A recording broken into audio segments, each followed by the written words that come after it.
मेरे प्रिय दोस्तों, ये लेखक के द्वारा लिखी गई एक काल्पनिक कहानी है। इसे आपके मनोरंजन के लिए बनाया गया है। एपिसोड 16 ब्लैक विंड माउंटेन से लौटने के बाद अगले 3 दिनों तक दक्ष अपने कमरे में बैठा साधना कर रहा था। वो स्वर्ग और पृथ्वी की महत्वपूर्ण ऊर्जा को और अधिक स्पष्ट रूप से महसूस कर सकता था।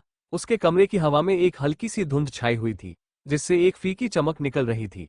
दक्ष के शरीर के पास एक मायावी लिटिल ब्लैक स्पिरिट तैर रही थी और ऐसा लग रहा था कि वह स्वर्ग और पृथ्वी की ऊर्जा को अवशोषित कर रही है और खुद को स्वर्ग और पृथ्वी की शक्ति के साथ जोड़ रही है। यदि दक्ष अपनी आत्मा को देखने में सक्षम होता तो उसने देखा होता कि उसकी लिटिल ब्लैक स्पिरिट और अधिक ठोस होती जा रही थी। कुछ पलों बाद दक्ष के आसपास स्वर्ग और पृथ्वी की महत्वपूर्ण ऊर्जा अचानक दक्ष के शरीर में घुस गई और उसके पूरे शरीर में ऐसा लगा जैसे कि उस महत्वपूर्ण ऊर्जा की बाढ़ सी आ गई हो, जो उसके शरीर की नसों में दौड़ रही थी। अभी जो कुछ भी हो रहा था उसे महसूस करते हुए दक्ष चौंक गया, क्योंकि इस समय एक असामान्य तत्व उसके शरीर के अंदर घुस गया था और उसके शरीर के अंदर घूम रहा था। वह असामान्य तत्व जो इस समय दक्ष के शरीर के अंदर घुस गया था, उसने दक्ष को साधारण ऊर्जा के 8वें स्तर को तोड़ने के लिए प्रेरित किया। अगले ही पल दक्ष ने अपनी आंखें खोली और फिर उसने मुस्कुराते हुए सोचा, मैंने साधारण स्तर की 3 उच्च श्रेणी की गोलियों का सेवन किया है और अंततः अब मैं साधारण ऊर्जा के 8वें स्तर पर पहुंच गया हूं। उद्धरण चिन्ह।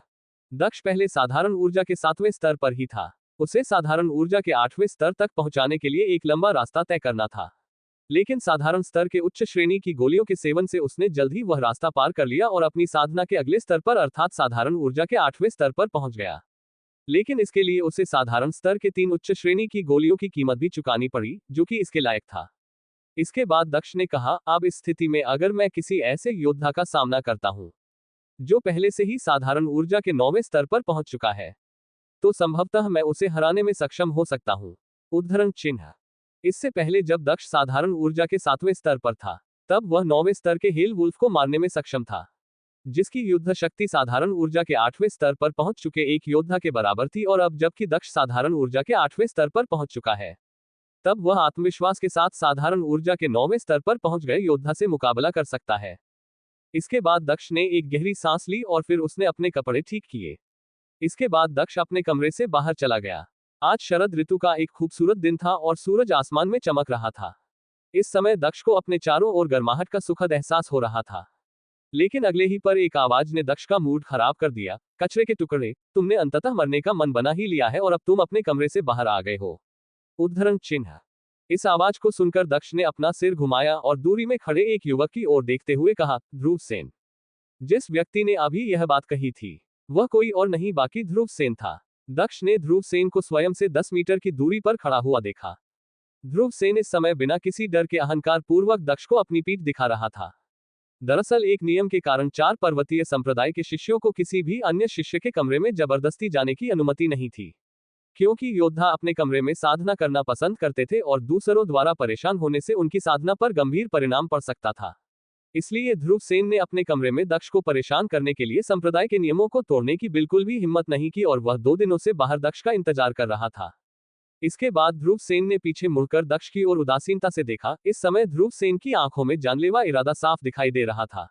उद्धरण चिन्ह। आज से 3 दिन पहले ध्रुव सेन को अपने पिता से एक पत्र मिला था, जिसमें कहा गया था कि दक्ष ने उसके छोटे भाई विपिन सेन को घायल कर दिया था। उन्होंने ये भी कहा कि उसने बड़ों की बैठक के दौरान उसके पिता और छोटे भाई को अपमानित किया था। उस पत्र को पढ़ने के बाद ध्रुव सेन को बहुत गुस्सा आया, इसलिए उसने इस बार दक्ष को दोबारा सबक सिखाने और उसे इस बार पूरी तरह से खत्म करने की योजना बनाई थी। इसके बाद ध्रुव सेन ने कहा, दक्ष, मैंने सुना है कि पिछली बार पूरी तरह से घायल होने से तुम्हारी ताकत में थोड़ी वृद्धि हुई है।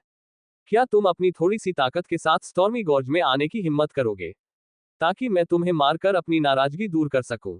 उद्धरण चिन्ह। ध्रुव सेन की यह बात सुनकर दक्ष का चेहरा बिल्कुल भी नहीं बदला, लेकिन वह इस समय अंदर ही अंदर मुस्कुरा रहा था। पिछली बार जब ध्रुव सेन दक्ष को स्टॉर्मी गॉर्ज में लेकर गया था, तब वहां पर उसने दक्ष को मौत की कगार तक घायल कर दिया था। भले ही उस दिन उसने उसे नहीं मारा था, क्योंकि 4 पर्वतीय संप्रदाय का एक नियम था, जिसके अनुसार जीवन और मृत्यु क्षेत्र में प्रवेश करने वाले साथी शिष्यों को सीधे एक दूसरे को मारने की अनुमति नहीं थी। कई योद्धा विरोधियों को मरने की हालत तक घायल करके छोड़ देते थे, जिससे कई लोग इलाज के दौरान ही मर जाते थे और भाग्यशाली लोग जो बच जाते थे वह भी जीवन भर के लिए अपंग हो जाते थे। कुछ समय पहले ध्रुव सेन ने इसी पद्धति का उपयोग करके इस दुनिया के दक्ष को मार डाला था। उस समय दक्ष एक बेकार व्यक्ति के अलावा और कुछ नहीं था, जो केवल साधारण ऊर्जा के 5वें स्तर पर था। उस समय ध्रुव सेन जो कि साधारण ऊर्जा के 8वें स्तर पर पहुंच गया था। अगर उसने सीधे तौर पर दक्ष को मार भी दिया होता, तब भी किसी को भी इसकी परवाह नहीं होती। यहाँ मजबूत लोग ही नियम बनाते थे। बलवान ही निर्बल को मारता है, यही संसार का नियम था। किसी भी नियम को पर्याप्त ताकत से तोड़ा भी जा सकता था। इस समय दक्ष ने उदासीनता से मुस्कुराते हुए सोचा, मेरे बदला लेने का समय इतनी जल्दी आ गया है। लगता है कि मैं इस समय बहुत भाग्यशाली हो गया हूं। उद्धरण चिन्ह। अतीत में ध्रुव सेन ने पिछले दक्ष की हत्या कर दी थी। उस समय दक्ष ने पिछले दक्ष से वादा किया था कि वह उसके मृत्यु का बदलाव अवश्य लेगा और अब वह समय आ गया है।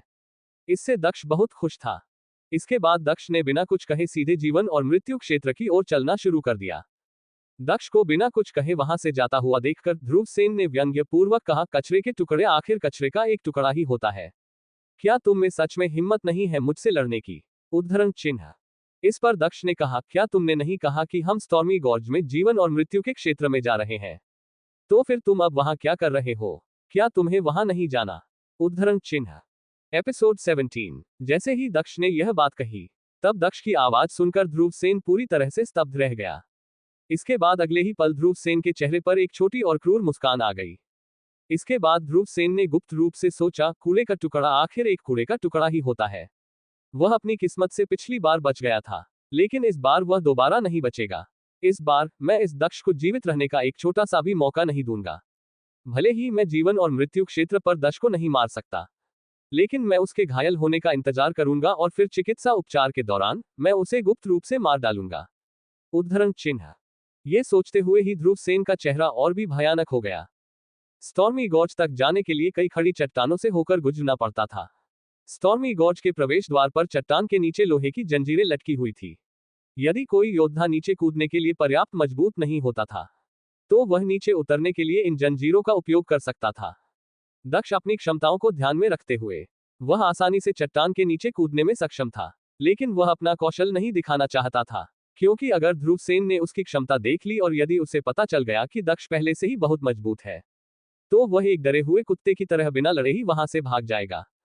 दक्ष इस दुर्लभ अवसर को ऐसे ही नहीं चूकना चाहता था, इसलिए उसने स्टॉर्मी गॉर्ज से नीचे उतरने के लिए लोहे की जंजीरों का उपयोग किया। इधर दक्ष को लोहे की जंजीरों का उपयोग करते हुए देखकर ध्रुव सेन ने मजाकिया मुस्कान के साथ कहा, कचरा हमेशा कचरा ही रहेगा। स्टॉर्मी गॉर्ज में प्रवेश करने के लिए तुम्हें अब भी सहायता की आवश्यकता है।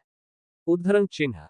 ये कहने के बाद ध्रुव सेन ने नीचे एक चट्टान की ओर देखा और फिर उसके ऊपर छलांग लगा दी। उसकी गति कुशलता ने उसे इतना हल्का बना दिया था कि ऐसा लग रहा था कि वह उड़ सकता हो। जैसे ही वह उतारने वाला था, उसने पलटी मारकर अपने पैरों को नीचे धरती में गहराई तक मारा और तुरंत रुक गया। स्टॉर्मी गॉर्ज के नीचे खड़े कुछ लोगों ने जब ध्रुव सेन को वहां उतारते हुए देखा, तो उन्होंने प्रशंसा के साथ कहा, बहुत ही अद्भुत, वही व्यक्ति कौन है? उद्धरण चिन्ह। तब वहां पर खड़े एक शिष्य ने कहा, मैं उसे जानता हूं। वह ध्रुव सेन है, जो साधारण ऊर्जा के 8वें स्तर पर पहुंच गया है। वह बहुत ही मजबूत और शक्तिशाली है। उद्धरण चिन्ह।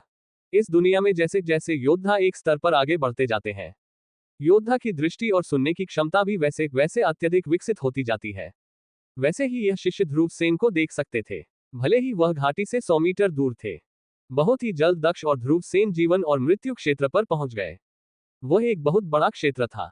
4 पर्वतीय संप्रदाय के कुछ शिष्य से वहां से गुजर रहे थे और जब उन्होंने ध्रुव सेन और दक्ष को देखा, तो वह रुककर देखने से खुद को नहीं रोक सके। वह एक ऐसी लड़ाई देखना चाहते थे, जिसमें एक शिष्य दूसरे शिष्य को बुरी तरह से घायल कर दे। इसके बाद ध्रुव सेन ने हंसते हुए कहा, मैंने सचमुच नहीं सोचा था कि तुम्हारे जैसा एक कचरा यहां आने की हिम्मत करेगा। पिछली बार तुम लगभग मर ही गए थे, लेकिन आज मैं यहां ये सुनिश्चित करूंगा कि तुम यहां से बिल्कुल भी जीवित वापस ना जा पाओ। उद्धरण चिन्ह। इस समय ध्रुव सेन की हंसी बहुत क्रूर और भयानक थी। दरअसल ध्रुव सेन दक्ष को स्टॉर्मी गॉर्ज में लाकर मारना चाहता था, लेकिन उसने ये कभी नहीं सोचा था कि दक्ष दूसरी बार यहां आने के लिए सहमत होगा। इससे ध्रुव सेन को थोड़ा आश्चर्य हुआ। ध्रुव सेन की बात सुनकर दक्ष ने उदासीनता से कहा, यदि तुम्हारे पास क्षमता है तो बस कोशिश करो, ज्यादा बकवास मत करो। उद्धरण चिन्ह। दक्ष की बात सुनकर ध्रुव सेन ने कहा, दक्ष, तुम्हारे जैसा बेकार आदमी कुछ पागलपन भरी बातें करने का साहस केवल इसलिए कर रहा है क्योंकि तुमने मेरे छोटे भाई विपिन को हरा दिया है। लेकिन आज मैं तुम्हें दिखाऊंगा कि एक योद्धा जो कि साधारण ऊर्जा के 8वें स्तर पर पहुंच गया है, उसके पास कैसी ताकत होती है। वह अपनी ताकत से कुछ भी करने में सक्षम होता है। दक्ष, तुम पहले की ही तरह एक कचरे के टुकड़े हो और एक काया और बेकार इंसान हो। उद्धरण चिन्ह। ये कहने के बाद ध्रुवसेन ने बिल्कुल भी समय बर्बाद नहीं किया और फिर उसने अपना एक मुक्का सीधे दक्ष के चेहरे की ओर बढ़ा दिया। ध्रुवसेन के अनुसार इस लड़ाई को खत्म करने के केवल एक मौका ही काफी होना चाहिए था। जब दक्ष ने ध्रुवसेन के मुक्के को अपनी ओर आते हुए देखा, तब उसने अपना सिर हिलाया और फिर ध्रुवसेन की मुट्ठी को रोकने के लिए दक्ष ने अपनी हथेली को आगे बढ़ाया। यह देखकर ध्रुव से एक ठंडी हंसी हंसे बिना नहीं रह सका। दक्ष जैसे बेकार इंसान ने अचानक उसके मुक्के को रोकने के लिए उसके हाथ की हथेली का इस्तेमाल किया था। यह सोचकर ही ध्रुवसेन अंदर ही अंदर हंस रहा था। इसके तुरंत बाद ध्रुवसेन ने कहा, चलो मुझे तुम्हारा हाथ तोड़ने दो। उद्धरण चिन्ह। ये कहने के तुरंत बाद ध्रुवसेन के हाथ से एक शानदार सफेद रोशनी उसकी मुट्ठी से बाहर निकलने लगी। वह सीधे दक्ष की हथेली को कुचलना के लिए अपनी मुट्ठी का उपयोग करना चाहता था, जिसका इलाज संभव ही नहीं था। इधर ध्रुवसेन के इस हमले को देखकर दक्ष ने शांति से कहा, तुम बस सपने देखते रहो। उद्धरण चिन्ह। जैसे ही दक्ष ने ये कहा, तब अचानक ही उसकी हथेली से एक आश्चर्यजनक शक्तिशाली शक्ति निकली, जिस पर ध्रुवसेन को ऐसा लगा जैसे कि वह असीम शक्तिशाली लहरों के सागर के सामने खड़ा हो। लहरें अत्यधिक दमनकारी और हिंसक थी।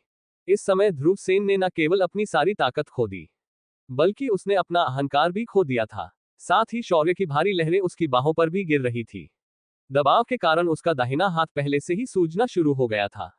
एपिसोड 18। दक्ष के इस हमले को देखकर ध्रुवसेन पूरी तरह से भ्रमित और स्तब्ध रह गया। उसने हैरानी भरे स्वर में कहा, यह कैसे संभव है? उद्धरण चिन्ह।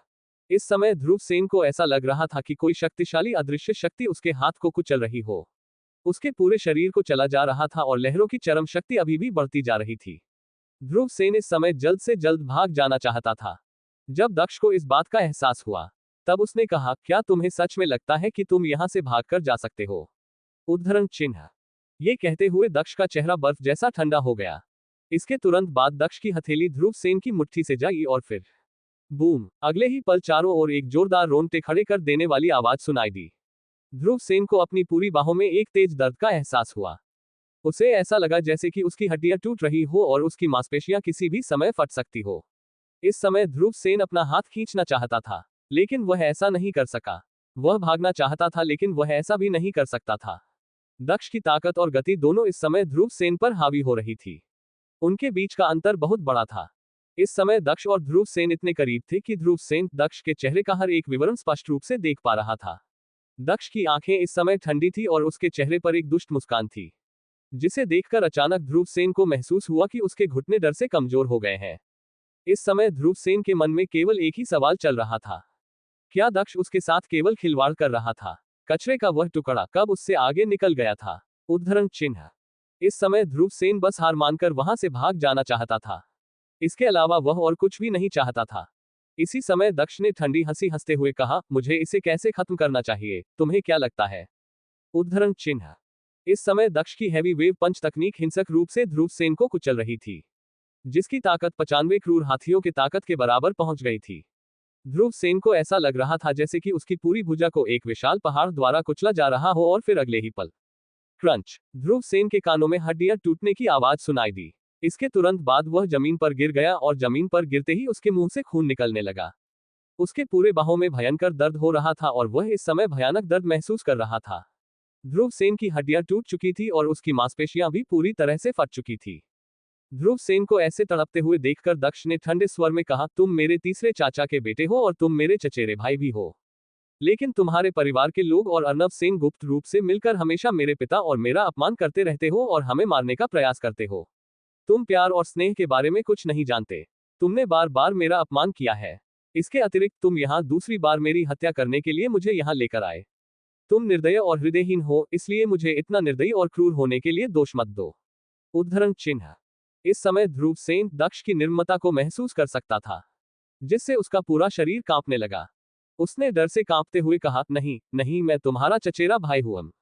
कृपया मुझे छोड़ दो, कृपया मुझे जाने दो। उद्धरण चिन्ह।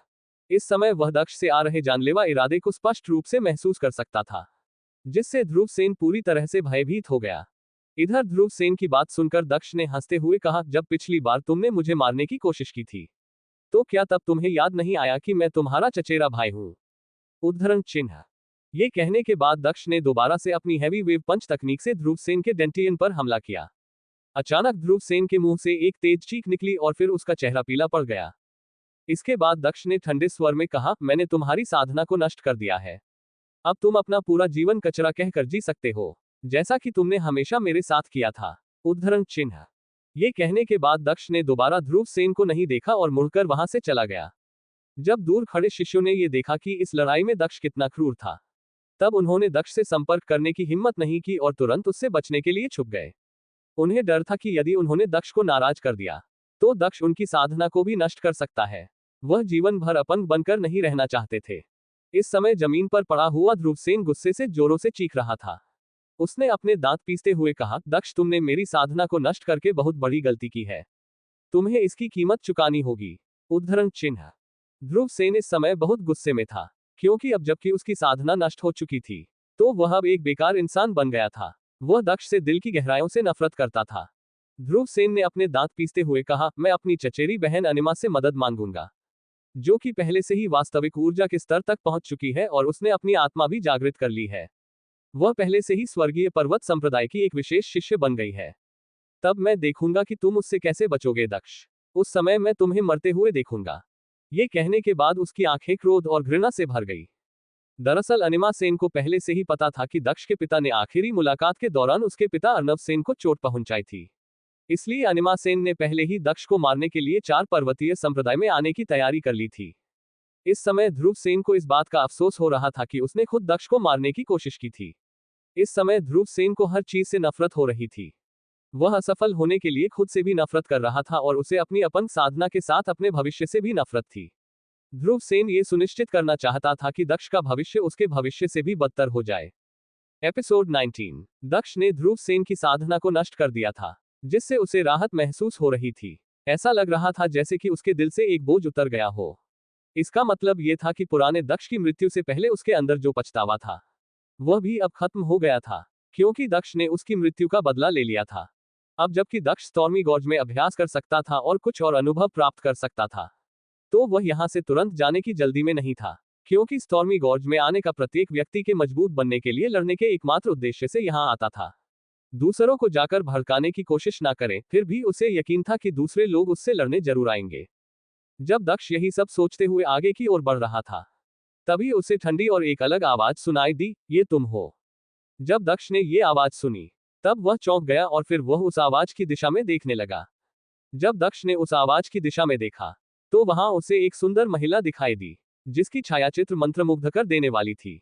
दक्ष को यह पता नहीं चल पा रहा था कि वह लड़की कौन थी, क्योंकि उस लड़की ने अपनी पहचान छुपाने के लिए एक नकाब पहन रखा था। दक्ष 4 पार्वती संप्रदाय में बहुत से लोगों को नहीं जानता था। वह यहाँ केवल गौरव, सुजीत और सरोजा को ही जानता था। लेकिन दक्ष ने देखा कि उसके सामने वाली लड़की उनमें से कोई भी नहीं थी। इस समय दक्ष ने सोचा, क्या ये लड़की पुराने दक्ष की कोई परिचित हो सकती है। उद्धरण चिन्ह। ये सोचते हुए दक्ष के चेहरे पर भ्रमित भाव दिखाई दे रहे थे।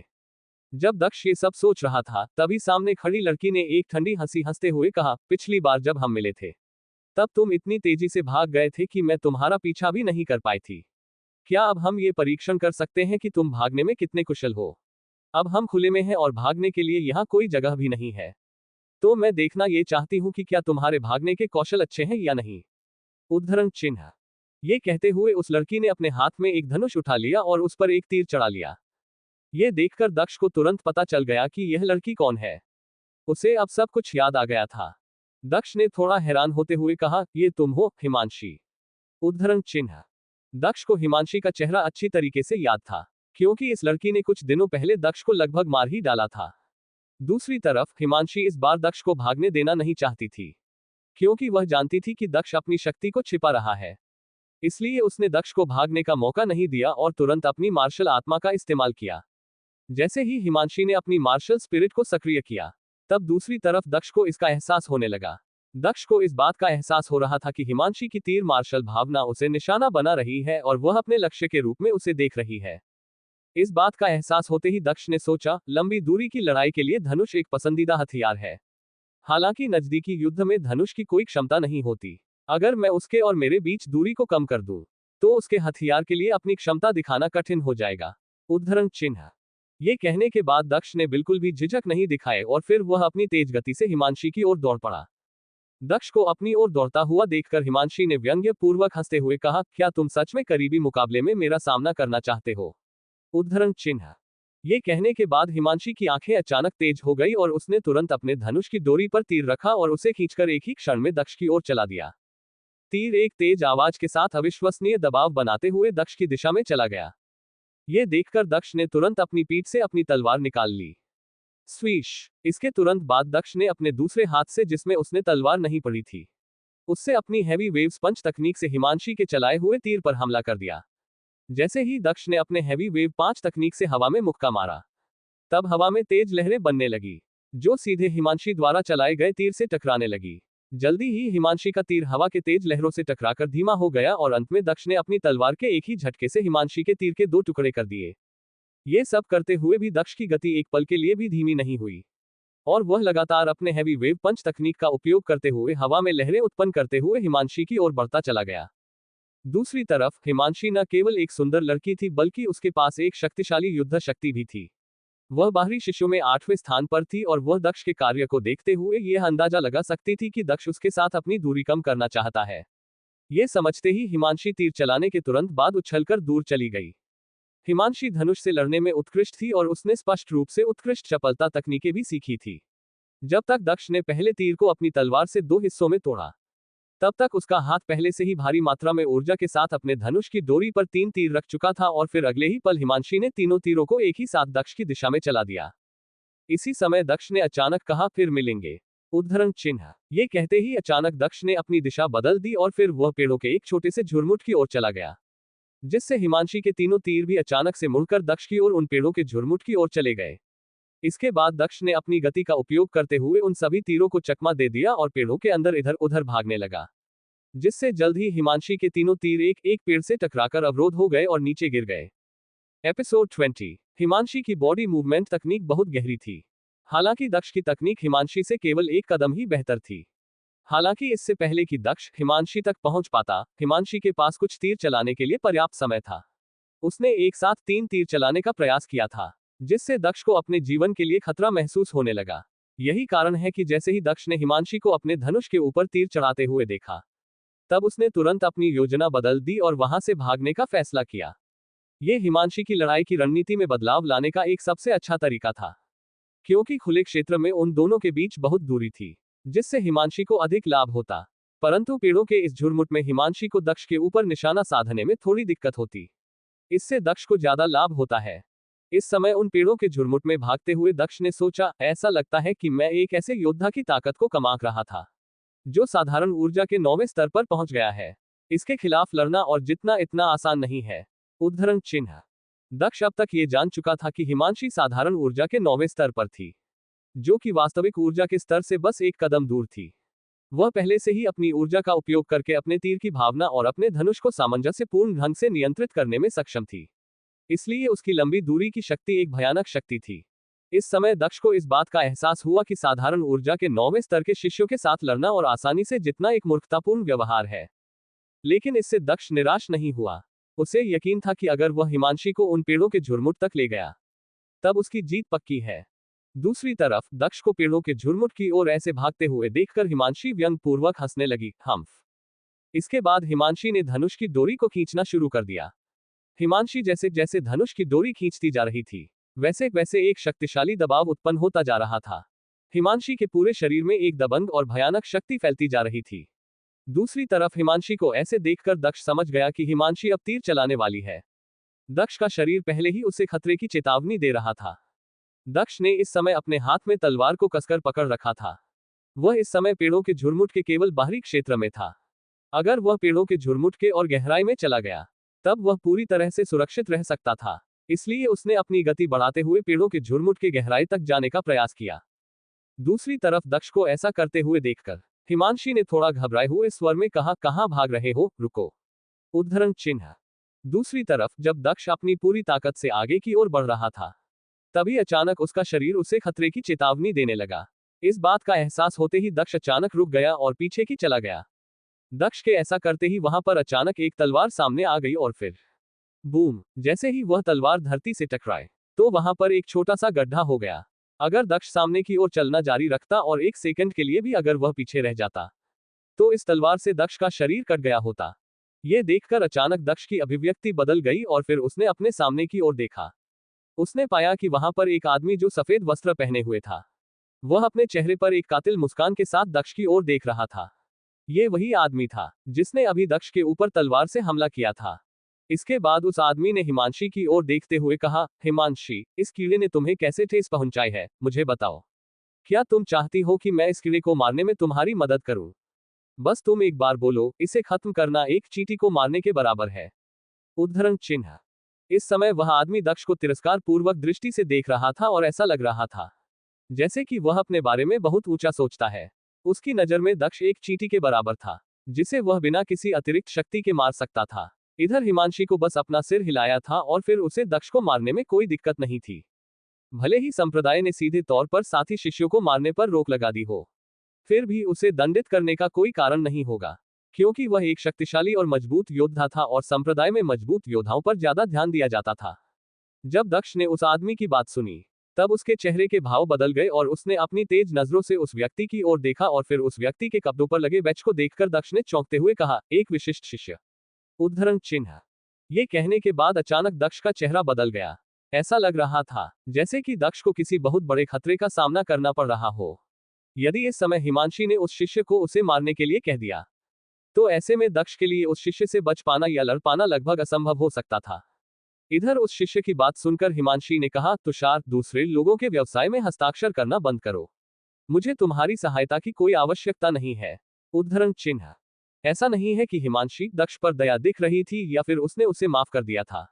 ये केवल इसलिए था क्योंकि तुषार हिमांशी को पसंद करता था और उसे अपनी ओर रिझाने की कोशिश कर रहा था। लेकिन हिमांशी को उसमें कोई भी दिलचस्पी नहीं थी, इसलिए उसने उससे मदद नहीं मांगी, क्योंकि वह तुषार से कोई भी एहसान नहीं लेना चाहती थी और अगर इस समय उसने दक्ष को मारने के लिए उसे कहा, तो यह उसके ऊपर तुषार का एक एहसान होगा। इसी के साथ हम मिलते हैं अगले पार्ट में। पूरी स्टोरी सुनने के लिए सब्सक्राइब करें।